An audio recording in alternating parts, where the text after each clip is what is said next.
ஆமாங்க, நானும் கணேஷும் ஒன்னா இல்ல, செம்ம அடிதடி, பயங்கர பிரச்சனை. சின்ன இடைவெளி விட்டுட்டு பெரிய சிரிப்போட தொடங்குறாங்க ஆர்த்தி. புருஷ பொண்டாட்டினா சண்டை சச்சரவு இருக்கதானே செய்யும். அப்பதானே இந்த சமுதாயம் நம்மள உத்து பாக்கும்.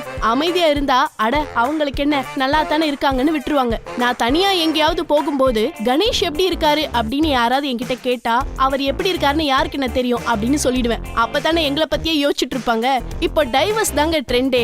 நாங்க ட்ரெண்டிங்ல இருக்கோம்ல, நியூஸ்ல அடிபட்டுட்டே இருக்கோம் பாத்தீங்கல்ல. இன்னைக்கு காலையில கூட பாபா கோயிலுக்கு 2 பேரும் சேர்ந்துதான் போயிட்டு வந்தோம். அப்ப நாங்க யாரு கண்ணிலையும் படல. தனியா போகும்போது மட்டும் கவனிச்சு கேக்குறாங்க பாருங்க, அதுதான் சம காமெடியே. என்ன பொறுத்த வரைக்கும் டைவர்ஸ்ன்றதே இருக்க கூடாது. டைவர்ஸ் கொடுத்துட்டோம் அப்படின்னா 2 பேரும் சுதந்திரம் ஆயிடுவாங்க. கொடுக்காம கூடவே வச்சுக்கிறது தான் பெரிய தண்டனை. அப்படி பார்த்தா கணேஷ்க்கு நான் கொடுத்திருக்கிறது ஆயுள் தண்டனை, தப்பிக்கவே முடியாது. அது சரி, சைஸ் 0 வதந்தியாவது உண்மையா இல்ல அதுவும் பொய்யா அப்படின்னு கேட்டதுக்கு சான்ஸே இல்ல, பயங்கரமான புரளி. யானை இழைச்சிட்டா யானைக்கு மதிப்பே இல்லங்க. இது வினையில்லாத மனசுங்க. அதனால நம்ம எப்பவுமே இப்படி கூறி வதந்திகளுக்கு முற்றுப்புள்ளி வைத்தவர் மீண்டும் தமிழ் சினிமாவில் பிஸி ஆகிவிட்டார். கத்தி சண்டை பொங்கலுக்கு ரிலீஸ் ஆக போது, வடிவேலுக்கு அசிஸ்டண்டா அதுல பண்ணிருக்க.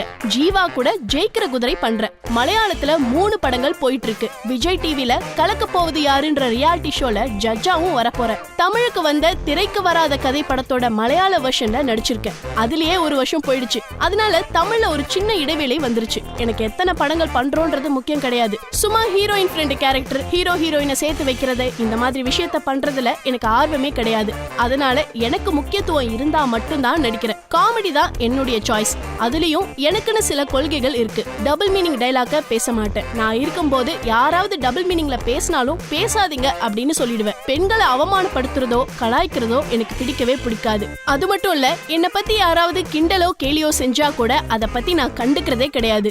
என்ன புளி மூட்டை அரிசி மூட்டைன்னு எப்படி வேணா கூப்பிடட்டும், எனக்கு கவலையே இல்ல. நான் குண்டா இருக்கிறத நினைச்சு பெருமை தான் படுறேன். எங்க அம்மா அப்பாவுக்கு இதுக்காக நான் தேங்க்ஸ் கூட சொல்வேன். என் கூட நடிக்கிற எத்தனையோ ஹீரோயின்கள் இங்க் ஃபில்லர்ல தண்ணி குடிக்கிற அளவுக்கு கட்டுப்பாடா இருக்கிறத நான் பாத்திருக்கேன். வெயிட் போடக்கூடாது அப்படின்ற ஒரு பயம் தான் கடவுள் கொடுக்கிற சாப்பாட்டை ஒதுக்கி வைக்கிறதையே பாவம்னு நான் நினைக்கிறேன். சாப்பாடு இல்லாம எத்தனையோ பேர் கஷ்டப்படும் போது நமக்கு இருக்கும் போது சாப்பிடறதையே தவிர்க்கணும். காமெடி மட்டும் இல்ல, டான்ஸ் உள்பட ஒரு ஒல்லியான ஹீரோயின் பண்றதுக்கு இணையா என்னால பண்ண முடியும். அப்படி இருக்கும்போது நான் ஏன் ஃபீல் பண்ணணும்? இன்னும் சொல்ல போனா ஒரு சேனல்ல டான்ஸ் ரியாலிட்டி ஷோல நான் டான்ஸ் ஆடி வின் கூட பண்ணிருக்கேன். டான்ஸ் காமெடியை தவிர்த்து இன்னொரு ஒரு ஐடியாவும் இருக்கு. அது என்ன தெரியுமா? காமெடி ஸ்கிரிப்ட் எழுதுறது. பெண்களை மையப்படுத்தி பயங்கர காமெடி ஸ்கிரிப்ட் ஒன்னு பண்ணிட்டு இருக்கேன். அதை படமாக்கணும். நல்ல டைரக்டர், நல்ல ஹீரோயினை வச்சு எடுத்து அதுல நானும் ஒரு கேரக்டர் பண்ணலாம் அப்படின்ற ஒரு ஐடியா எனக்கு இருக்கு. தமிழ் சினிமாவில காமெடியில பெண்களுக்கான இடம் இன்னும் காலியாவே இருக்குன்றது பார்க்கும்போது எனக்கு கொஞ்சம் கோவமா தான் இருக்கு. ஸ்கிரிப்ட் எழுதுறவங்க பெண்களுக்கு முக்கியத்துவம் கொடுத்து எழுதுறது கிடையாது.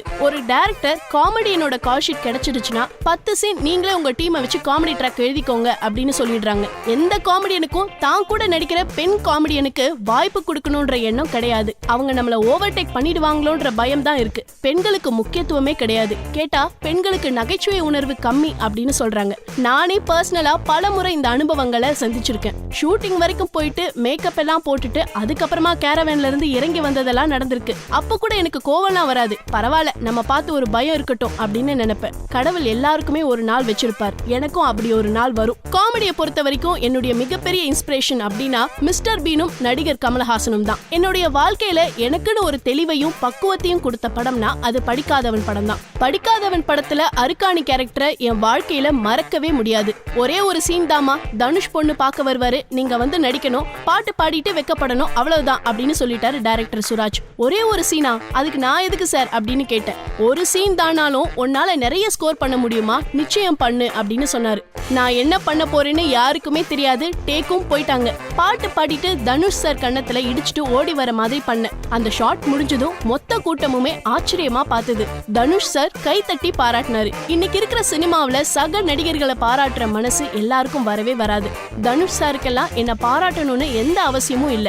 ஆனாலும் ஈகோ பார்க்காம பாராட்டினது மிகப்பெரிய விஷயம். கூட நடிக்கிறவங்க தன்னை விட பெட்டரா நடிக்கிறாங்கன்னு தெரிஞ்சாலே வேணா அதை மாத்திடலாம் அப்படின்னு சொல்ற ஹீரோக்களுக்கு மத்தியில தனுஷ் சார் என்ன பிரமிக்க வச்சுட்டாரு. அந்த படம் என்னுடைய கெரியர்லயே மிகப்பெரிய திருப்புமுனை. அந்த படத்துக்காக எக்கச்சக்கமான விருதுகள், பாராட்டுகள் எல்லாமே வாங்கியிருக்கேன். என் வாழ்க்கைய மாத்தின சீன் அது. அதுக்கப்புறம் தான் நான் எப்படிப்பட்ட படங்களை, கேரக்டரை தேர்ந்தெடுக்கணும் அப்படின்ற தெளிவும் எனக்கு வந்தது. நடுவுல கொஞ்ச நாள் நான் ஐஏஎஸ் ஆகணும் அப்படின்ற ஆர்வத்துல தீவிரமா படிச்சுட்டு இருந்தேன். ஒரு கட்டத்துல வேண்டாம்னு விட்டுட்டேன்.